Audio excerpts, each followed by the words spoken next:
Hello everyone, welcome back to the videos. It is wonderful to have you guys here again as always. Today in this video I have something that I want to go over with you guys, well, that was sent to me.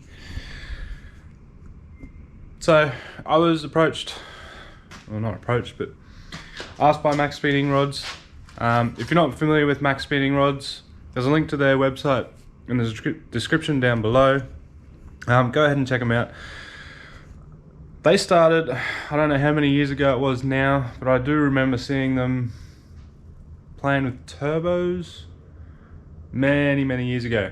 Anyway, they make a lot of replacement turbos, turbo upgrades, and H-beam connecting rods, as well as a few various other bits and pieces for various cars at a damn good price. But anyway, they came and messaged me and said, hey, would you like some parts for your car? We want to sponsor a video. I said, yeah, I would love some parts for a car. I got the BMW there. Needs a few bits and pieces. Work something out. Anyway, they also said, it's winter in Australia at the moment. How would you like a heater? I said, yeah, sure. The garage gets a little chilly at night. I'm sure I could stick it out on the back patio at some point and keep the patio warm if I'm hanging out there. Why not? I'll give it a test for you guys and see how it goes. So anyway, that's what this is all about. So I haven't actually had a good look at it myself, but they've gone and shipped me out one of their universal outdoor, apparently you can install this on some sort of bus or motorhome, which is phenomenal, because it looks somewhat smallish. But yeah, I haven't had a look at it. I just opened up the box, realised that's what it was, and folded it back up and pushed it out of the way. But yeah, here you go. The air heater 2.0, 5.0, and 8.0 Manuel.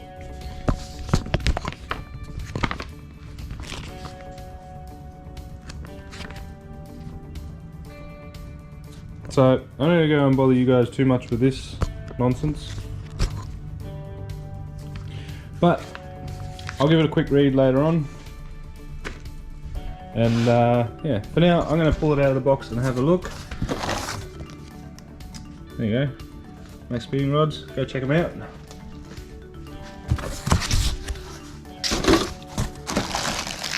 We have some sort of filter and some hose clamps.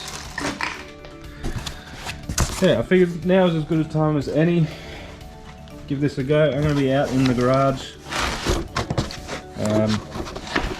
working on that junk in the next coming days. This is very important to do one-handed.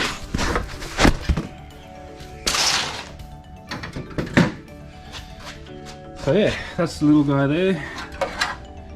Oh, nice little remote. So from what I've seen, this will be the heat output, and it'll take some sort of diesel fuel in there to burn. I'm going to test the shit out of that with some used oil that I have kicking around, but that's a time for another day. It looks fairly well packaged.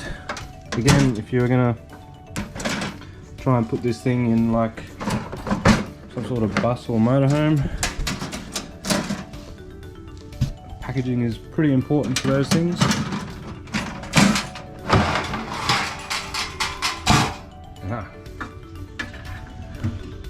There we have it. Nice big old tank for some distillate. And then all the magic happens in there, I'm guessing. Able to be screwed down, and then if you're going to be mounting this in a bus, you can route it in various directions. But I'm just going to use it to heat up the shed, the garage even. And yeah, doesn't look like a bad little bit of kit. So I don't have any diesel on me, but I do have some ethanol based oils. I wonder if it will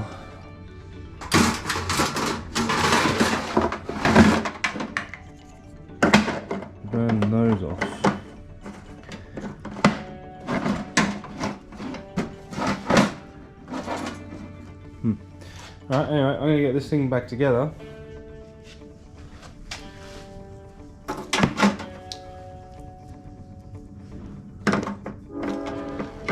I will try and hook it up and see what I can come up with. Shall be back in a moment. Alright, so sorry Peter, but your ute has generously donated its power for this test at the moment. I don't have any other way to give it any go-go juice, but I just turned it on. I put a bit of Ethel's old engine oil in it. Hopefully I don't break it immediately. But it's just doing a warm-up cycle now. I've got it pretty much cranked out at 5.4 hertz. But yeah.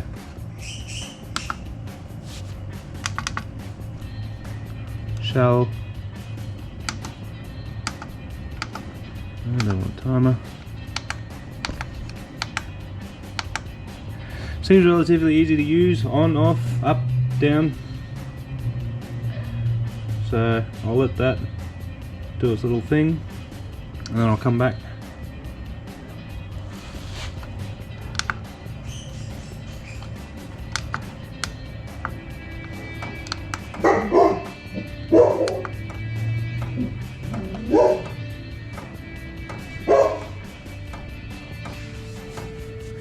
I can hear the little pump doing its thing. Like I said, hopefully I don't kill it immediately.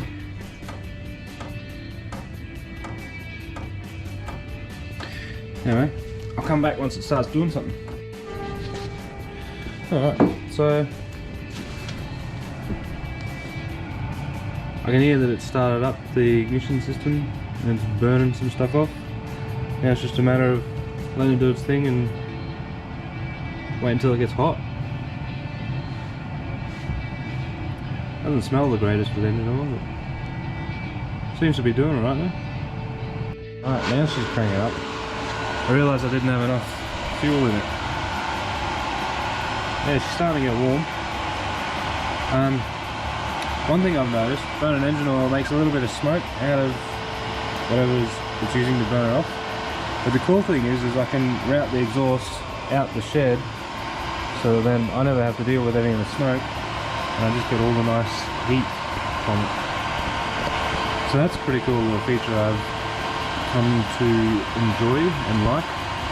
What I'm going to end up doing is I'll probably end up putting this on some sort of wall plug so that I can plug it into the main power in the shed, and then yeah, I'll just let it, like if it's going to run fine on my engine oil, I've got plenty of engine oil there that it can burn.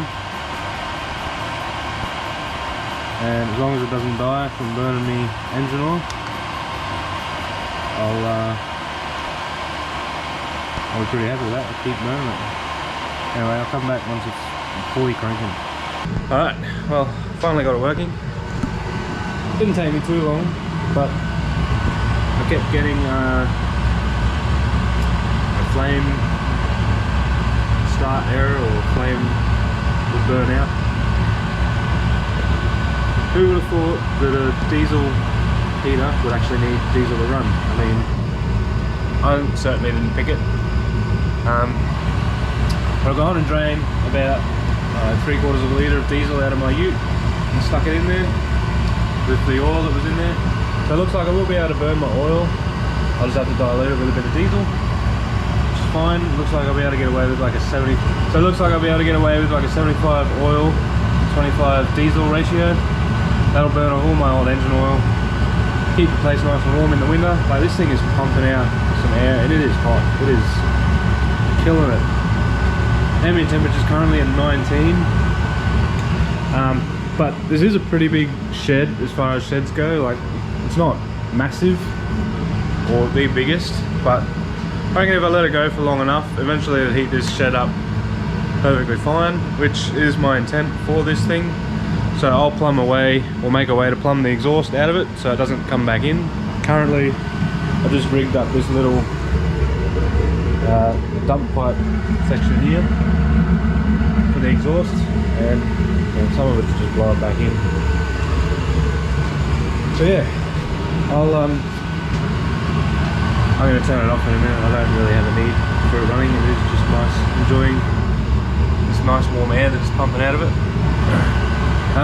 But yeah, anyway, this thing's cool. I'm going to love this thing, especially in the winter. I'm going to take, I just rigged it into Peter's battery, sorry, I'm wiring the battery. I'm going to take that off. I'm going to wire it to a house plug, and I'm going to put a Deutsch connector in the middle of it, so then I can also put like a cigarette socket on it, take it camping and stuff like that. Looks like it's going to be really versatile, cranks out the heat. Thing's a little beast. I love it. Huge thank you to Maxspeedingrods for sending me this. And yeah, anyway, turn it off.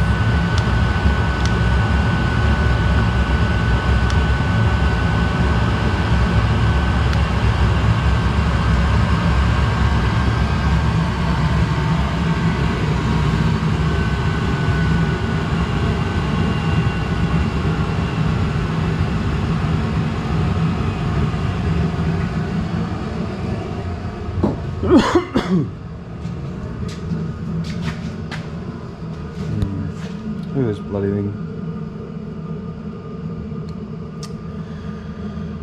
Still not rusting yet. Should put some more oil on it. Alright, anyway, well, there we go. Huge thank you to Maxspeedingrods for sponsoring this video and the channel. Hugely appreciative of them. Looking forward to some more stuff in the future with them, and yeah, I don't really know what else to say. This thing's a little beast. I love it. It's going to be great. Make sure you put some diesel in it, not just oil. A bit of a trial by fire kind of guy, so if it can put up with me, then surely someone who's actually going to put diesel in it is going to do well. Might even get a bit hotter if you use just diesel too, I'm not sure. But yeah, anyway, just want to give a huge thank you and shout out to Maxspeedingrods again for sponsoring the video. There's a link down in the description below, you guys to go ahead and check out. And if you see something that you like and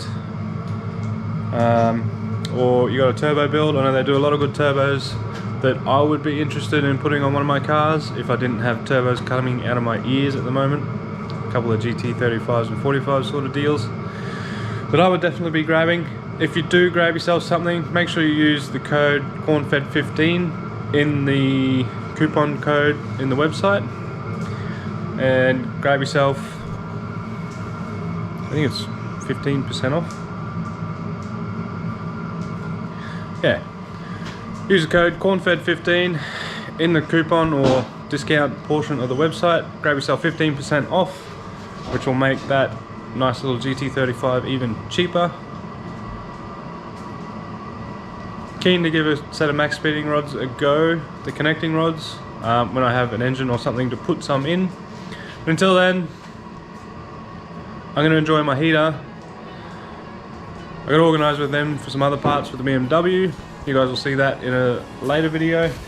Please do me a favour, go and give Maxspeedingrods your love on Instagram and I guess on this video as well. And yeah, that's going to be it from me in this video, guys. More of this thing to come very soon. A lot that's going to be delayed, unfortunately. Some stuff has happened, I'll get into that in a future video. We're going to get that back together. And yeah, like I said, that's it from me in this video. Don't forget to unleash the boost, CO2 the world. Well, CO2 the world. Thanks again, Maxspeedingrods, and I will see you guys in the next video. Bye bye.